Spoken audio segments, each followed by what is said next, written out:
What up, my freaks? Ruinous Insight here with part 19 of my Total War Warhammer 3 modded Taurox the Brass Bull campaign. So as we saw last time, Deathmaster Snitch came a-calling to Sahagún, where we were able to defeat him at the Herdstone and continue holding the place. These guys keep going after it and they keep failing, and well, it served us fairly well, giving us all that extra money and dread and still not falling. In addition to that, we have by and large, let's say, half completed the construction of the Tzeentch army. Still got more chosen TZAANGORS to make, and some of those, like 4 more Cygors to make, and probably a few units of throwing axe Centaurs, but we're certainly getting there, and we should certainly, to some degree, be able to use it. We also have the Nurgle army starting to get on the field, and we'll be building those Pestigors as soon as we are able, which will be in 3 turns when Castle Drakenhof unlocks the building and when we unlock the tech as well. Now, before we get started with what we have to do today, some bad news. Unfortunately, the engagement and whatnot has been steadily dropping from this campaign, and alas, the time has come at last to put this cow out to pasture. So this will be the last episode of the Taurox campaign on the main channel, and we will be banishing it to the Shadow channel instead. The campaign will obviously continue there, and the likes and comments will now determine how often it is posted. I'm still willing to post it every day for now. However, once the campaign drops below 100 likes, we will probably put it on the back burner, but we'll see. Depends on which campaign. And plus, we're getting closer to the end than you would think of this campaign, as we have the final battle unlocked. Athelloren is in sight, and we just need those Godgors up, Athelloren destroyed, and the Empire destroyed as well. On to better news, though. Mr. Aberku, the Heart Eater, since our goal has shifted a little bit to trying the Godgors and their armies out a little bit more, we're going to pop you into combat immediately, necessary or not, against Clan Scab. So, we're going to declare war on you. They're already allied with Clan Ushin. Well, we don't care about that because we're already at war with them, and thus we're just going to declare war on you straight up. Can't really ask Kenya Colony to do anything, as in to join war. And what did we gain the Book of Assure from? I don't know. Maybe just because we activated Tzeentch army. Makes sense to me. Anyway, let's see if we can't get an ambush going, but if not, we'll have to fight this guy and presumably whatever other stack is in Ciernos. And alright, the ambush failed. Valiant defeat and casualties high. Lots and lots of clan rats. 2 stacks worth of clan rats. We got a couple warp grinders in here and a bunch of lords and heroes, which may be of some concern, but hopefully we will overcome. And the Gleaming Pennant we can put on probably one of the TZAANGOR units, as they will have to act as our melee front line, with a little bit of support from these Beastmen giants temporarily while they're in this army. And of course that will not be forever. Otherwise, let's see what we can do here. Away we go.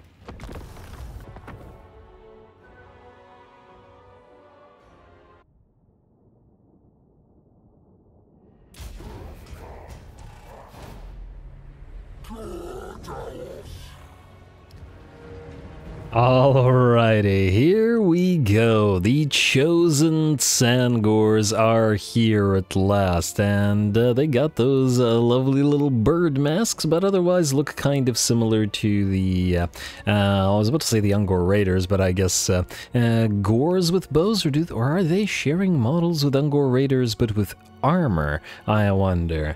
Probably a little bit bigger, or possibly Gors. Either way, I do like the masks and I do like the bows. Let's see how effective they are. Now, they lead the ranged army with their shield breaker ability, meaning that all those raiders, which are obviously very weak units, will be more powerful, and due to the help of shield breaker. And these guys are ripping apart the shielded units generally, while the Ungor raiders can focus down the unshielded clan rats with hopefully ease, and same with the night runners and gutter runners and whatnot. I also want to see how much damage these guys can output, so let's see a few nice volleys from those Tzeentchen bows. Alright, fine, move a little bit more forward and then get a few nice volleys. Alright, fine, this one is the one. Alright, and they got that magical arrow sort of a looking thing. Makes sense for Tzeentchen units, of course. Kind of like the Sisters of Avalorn, a few of the other units, so let's see how effective they are. And of course they've got the other range units backing them up. Once again, it's just such a weird concept to see a army of ranged units for the Beastmen. It makes no sense, and yet it makes so much sense. Anyway, a few of the rats will move in to engage our units in combat, but it's okay. The chosen TZAANGORS are decent in melee as well, being hybrid units and all that, and we have the Eye of Morsleep finally able to join in combat and chucking his rocks all the way from up here. Why is he up here? Because this is a nice high ground position that we will retreat to as soon as the massive number of enemy reinforcements arrives, as we should have enough speed to get back here and retake the high ground prior to having to engage the second and third armies. Away we go. Looked like that rock disappeared there for a moment, and let's see how we do.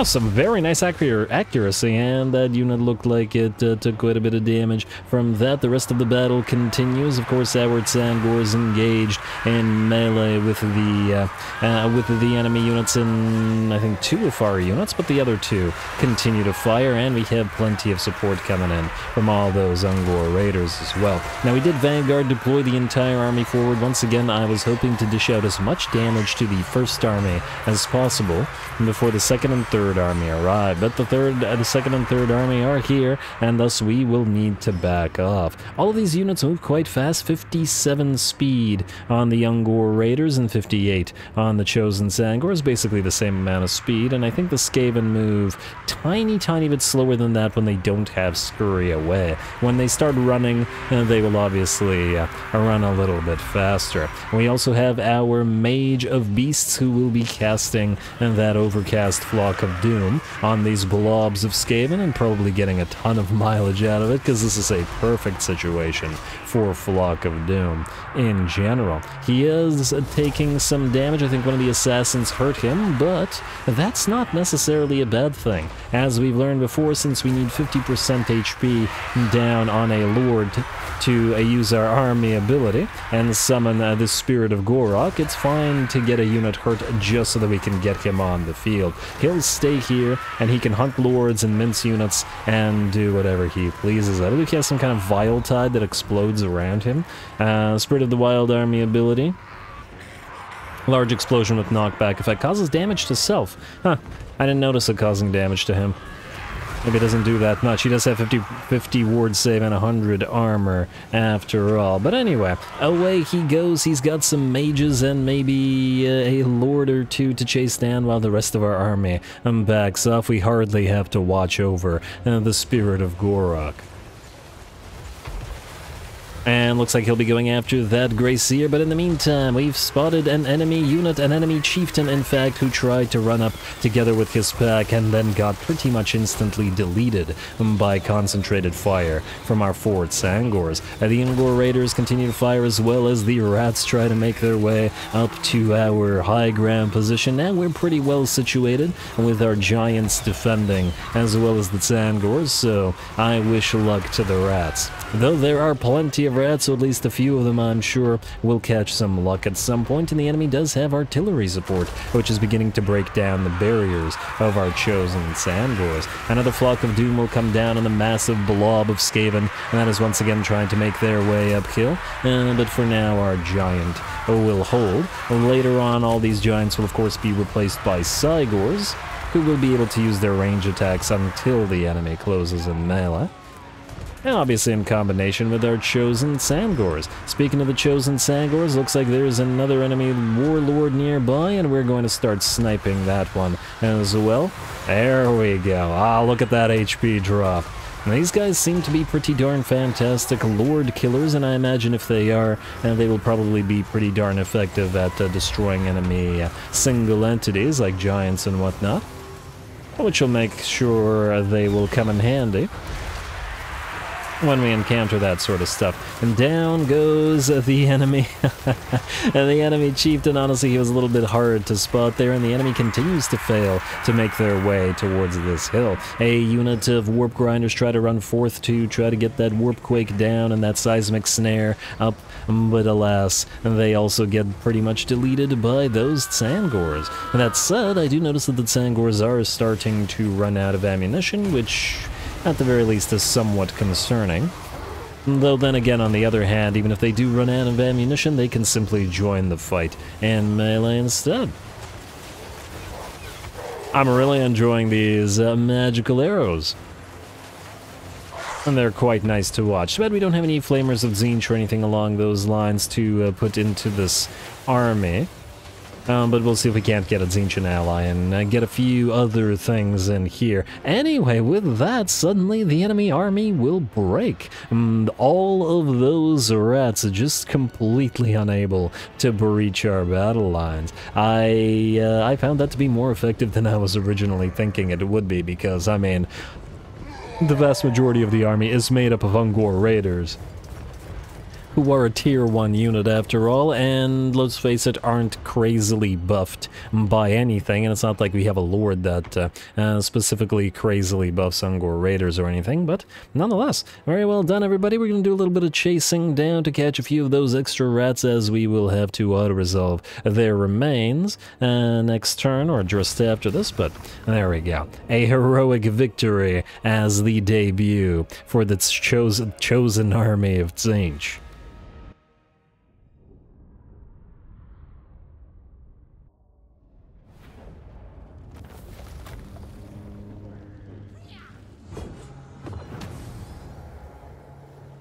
Well, alright, very nice indeed. Obviously we can't catch the enemies because, well, the Skaven run just as fast, if not faster than we do, but I think we performed damn well here. I am very happy with those particular results. The Ungor Raiders, oh wow, 17k damage, not bad. Granted, the numbers will be inflated because we were fighting Skaven and primarily clan rats, which don't have too much in the way of heavy armor, but still, quite nice. 112 kills and nearly 20k damage on you, 18, 24, and 15k, though at the same time the chosen TZAANGORS had to function as our front line, so for a while there, they were not firing. Also, I was quite impressed with the TZAANGORS' capability of sniping enemies. They got a fair few of those lords and heroes killed by focusing them down, and certainly we will probably make use of that particular ability again.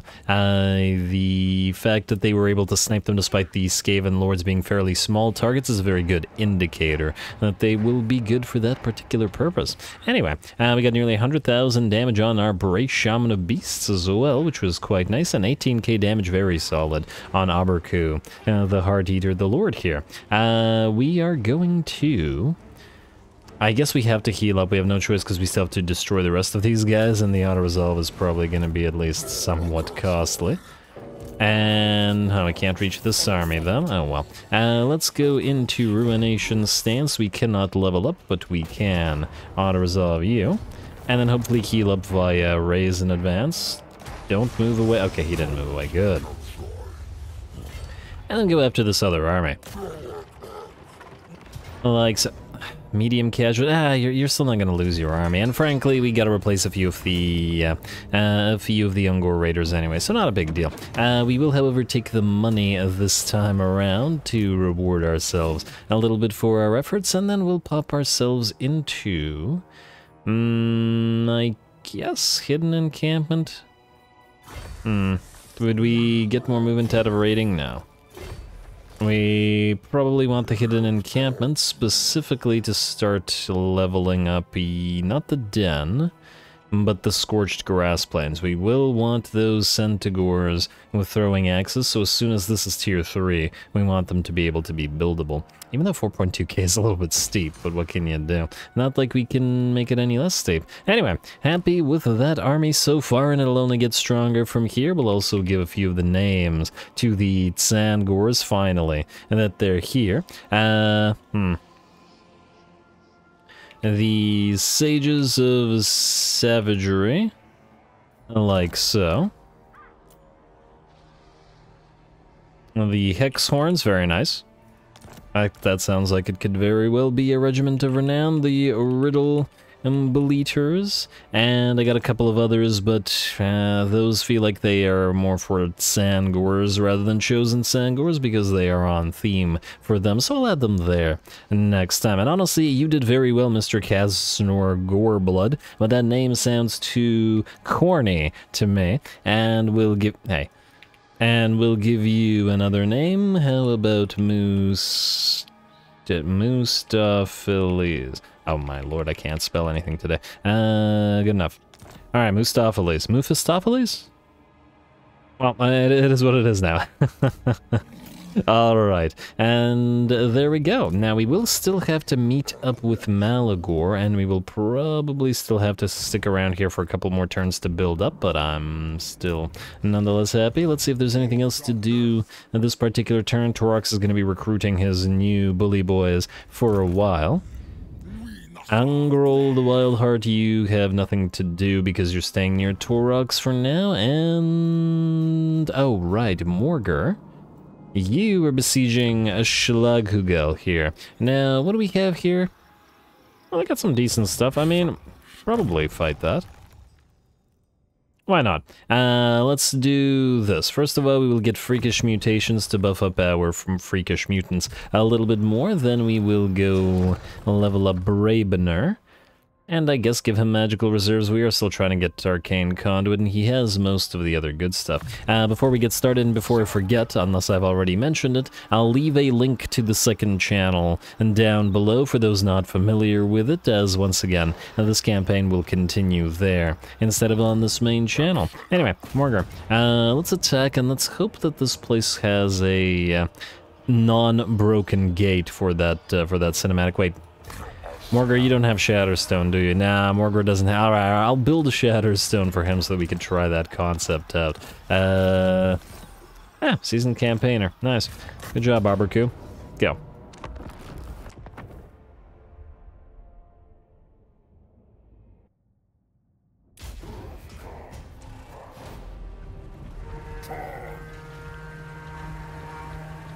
Alrighty, here we go. Ooh, wow, the Jabberslake looks just great against that red Cornate Sky backdrop, and the combination with the red flowers and the green grass and stuff. I like the lighting is what I'm getting at. Anyway, this apparently is not a walled settlement at all. I guess it is a wood elf magical forest. I didn't even check what the territory is. I think it's a magical forest because there's a bunch near Lorelorn. So we'll be getting this battle on the field, which is quite nice. Here come the TZAANGORS, unchosen, but very cinchy nonetheless. And look at that air from the charge of those Chaos Spawn. The devolve comes down, the Jabberslake flies in. I'm not sure it's scampering around, can be quite described as flying, but it scampers on in. Well, let's just keep to that. Morgur, together with his regular TZAANGORS, asking the enemy some pertinent questions. There are a few of the enemy Demigryph Knights running around, which are going to be the biggest threat on the field, but we specifically summoned our unit of Chaos Spawn on the flanks here so that the Demigryphs with halberds, rather, are wasted on a summoned unit. Over on this flank, we've caught a couple of units of halberdiers with our hurt units of Chaos Spawn, and those said halberdiers are getting obliterated, while the other Demigryph Knights have wasted so far the minute of the battle trying to chase around the Groghoofs of Wolf's Run, the Centaurs with throwing axes, who have taken about nearly a quarter of their HP, and will continue to do so while being uncaught by them. I mean, we've seen those throwing axes bring down plenty of tree men before, so we know that they can bring down quite scary units. Why not use them against those demigryphs? There we go.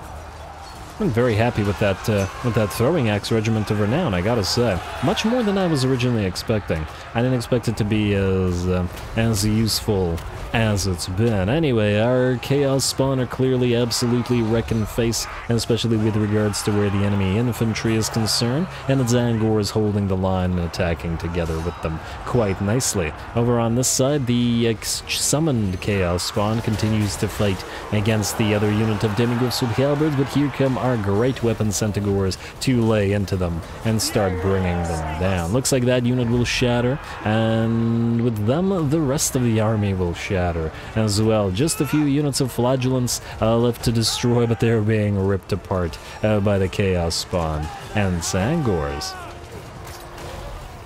Alright, obviously going into this I expected a much longer battle, as I expected it to be a siege fight, but it turned out to be a short little field battle, but a very nice one. Let's see how we did.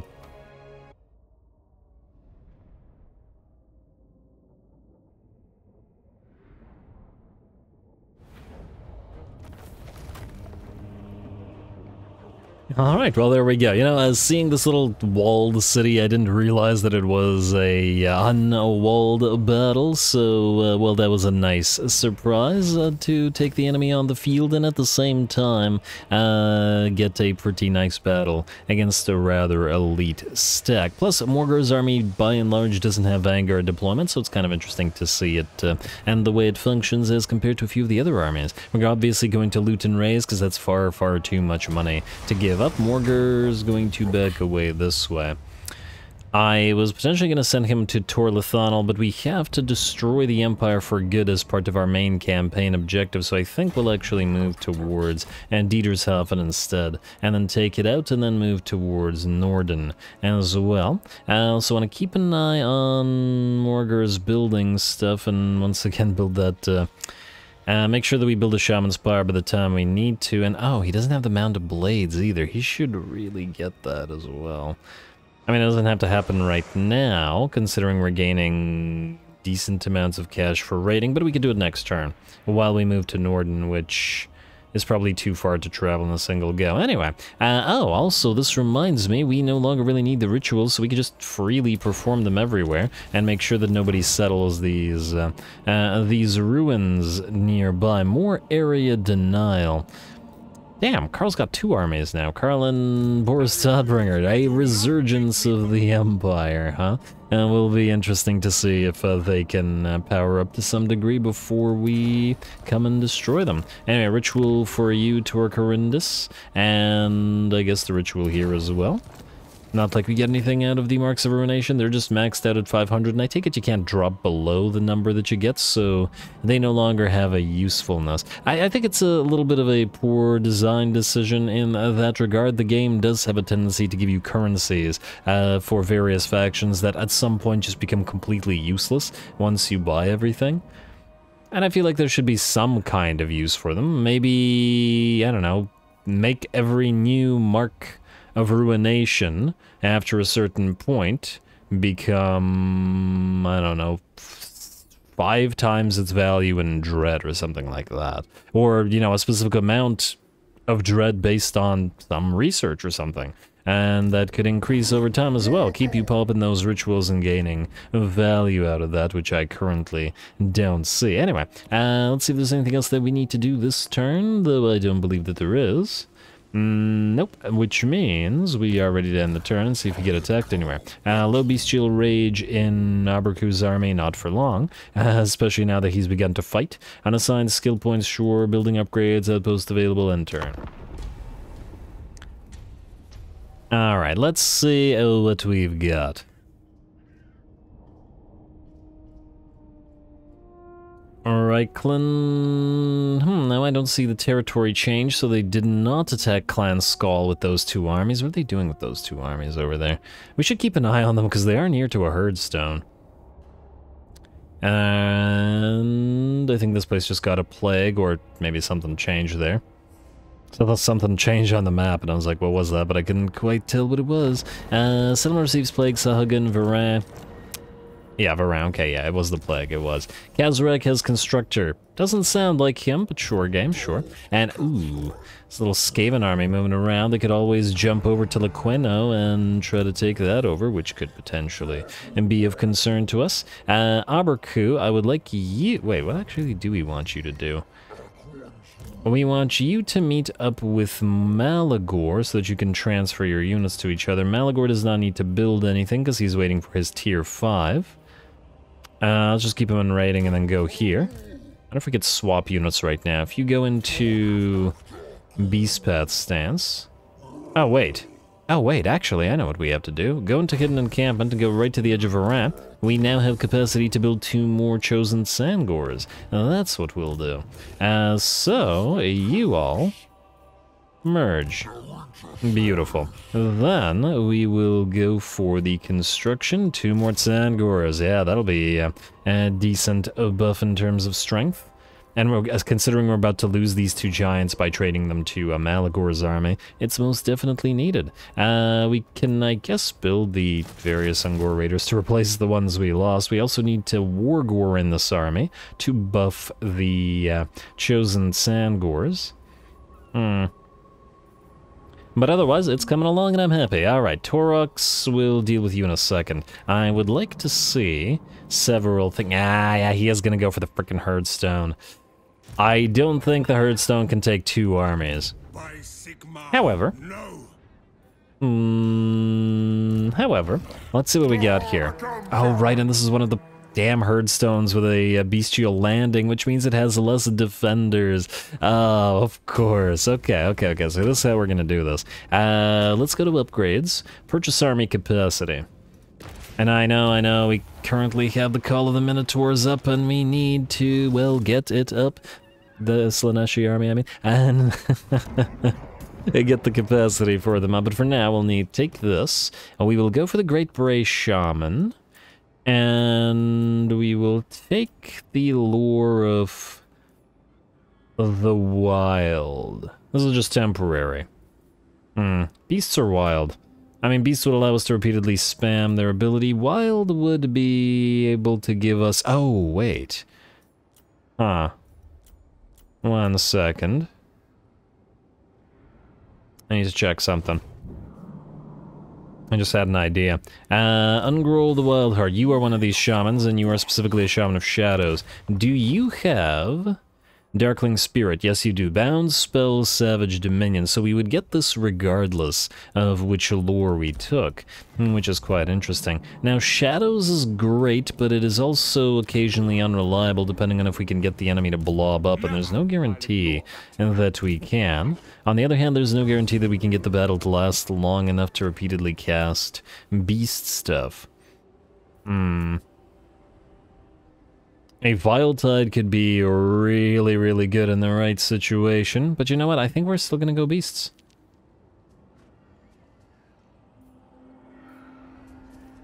And they're both tempting. Flock of Doom has served us well. It's 100% gonna be dependent on how, or the degree to which the enemy blobs up. On the other hand, a moment. Nurgle's Foul Stink reduces the enemy leadership by 2, which is... it's not nothing.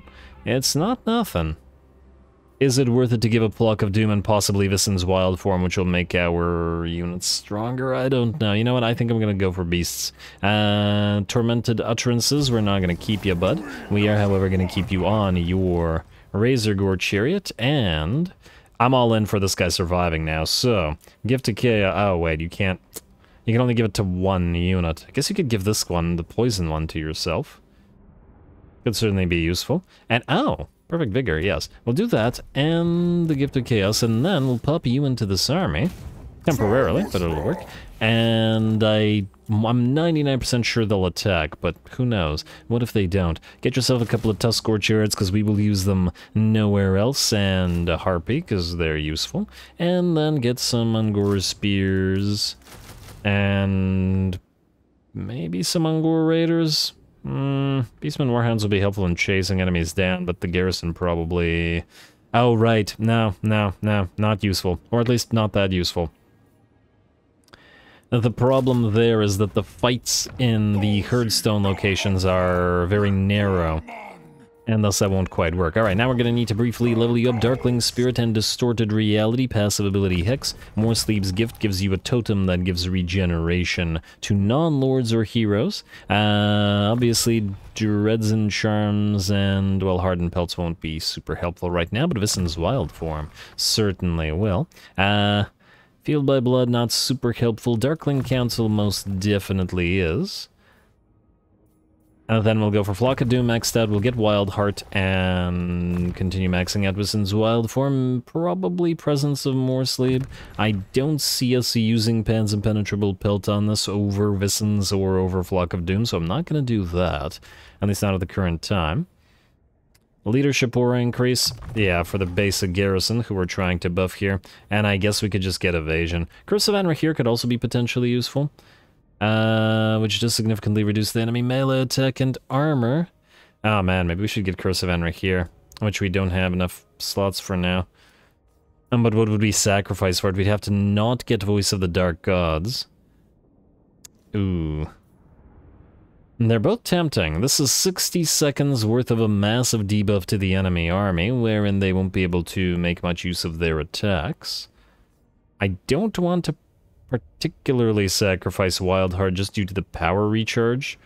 We could forego Dreads and Charms, so that's 1 point. We'll go 1, 2, 3, and we'll probably...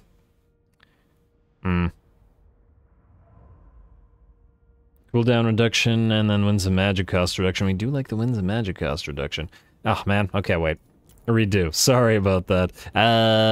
Let's go. Distorted Reality, Darkling Spirit, Morsleep's Gift and Speaker of the Darkling Council, Vissen's Wild Form, Flock of Doom, Wild Heart, and 1 point in Pans, just because we gotta get something.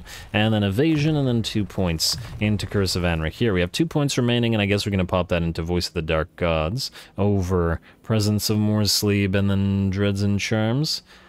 Because at the end of the day, we'll still be needing to try to buff up our little friends here. Alright.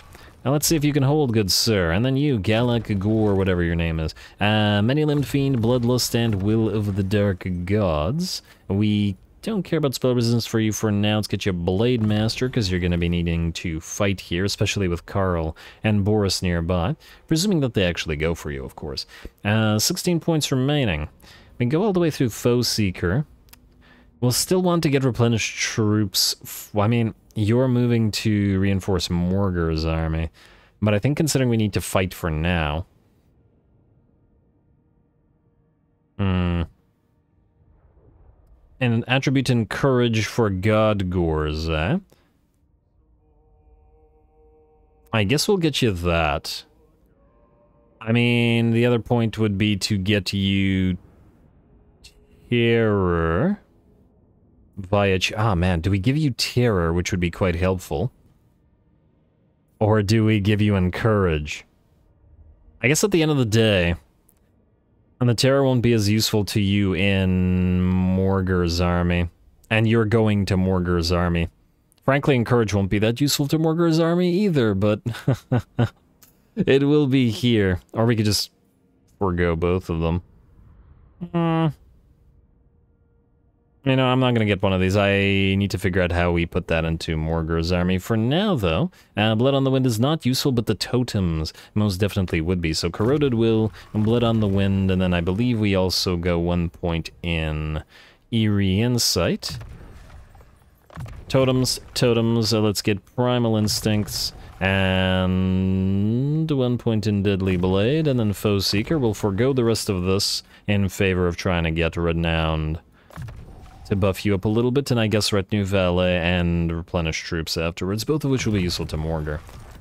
Alright, I'm playing all this already like we will survive this. I'll probably give them some items, but I'll do that between the episodes, because that's a waste of our time right now. Speaking of our time right now, we are rapidly running out. Kazrak, I need you to do several things. The heck is this? Ulrich Arcandrix, blah blah. You do not need to be alive. Oh, Clan Grutnik. Why do you hate us? Okay, well, we'll join where your war against Karakadrin for a little bit of cash. Right. 1700. Who else is Karakadrin at war with? Iron Skins. Oh no, we can't ask them. Alright, fine. Then Clan Grutnik it is. Give us all your money. Thank you. And just to destroy this little dwarven army and give a little bit of free XP, I guess, to Mr. Sidhu Bloodhorn. Replenish those troops. Let's upgrade the Nurgle building while we're here, so that we can get those Pestigors on the field ASAP. You are going to move nearby, Kaz. And we'll have Sidhu attack, so that he gets the XP. Or gets the lion's share of the XP, I guess. I like so, auto-resolve. Probably should have checked if that killed anyone, but I'm just gonna hope that it did not. Oh, wow, it of course damaged our chariots. Damn you, auto-resolve. Stop that. Oh, but at least this way we can lose the bestial rage from this army where we care less about it at the current time, so that actually not too bad. Castle Drakenhof, immediately perform the ritual. Good. Scroll of Power, and another Gift of Chaos, plenty of those. Then you, sir, are going to go into raiding stance and stay here, presuming you don't need to build anything, which at the current time you do not. Yeah, at least nothing that I want to spend money on, so keep on raiding. Kazrek, you're going to raiding as well, and you need to go and destroy the remnants of Drakenhof. It'll take a couple turns to move, probably. Oh well. We can jump over this and then go to Hornow and then raise all of that around. Alright, lovely. I believe with that, this is probably going to be a good place to call it. There's a little bit of admin to do, like moving stuff around, but I will do that off screen. And next time when we come back, hopefully we can continue or at least finish up with Taurox's. It's going to take a couple more turns. Retrofits, getting them those Bulgors with their great weapons, as well as some Gorgons, and then maybe getting the Cornate army up as well. ASAP, I should actually probably start building the Cornate building here. Chosen Korngors. Since we're moving towards the end of the campaign, I want those god armies on the field ASAP, and we'll also want to build the TZAANGORS somewhere, and I'll figure out or find a place where we have a Slan Guild building. Anyway, more Taurox to come, so stay tuned, but on the Seconds channel, don't forget to leave those likes and comments below, as they will determine how often the episodes are posted now. All glory to the algorithm, and thanks for watching.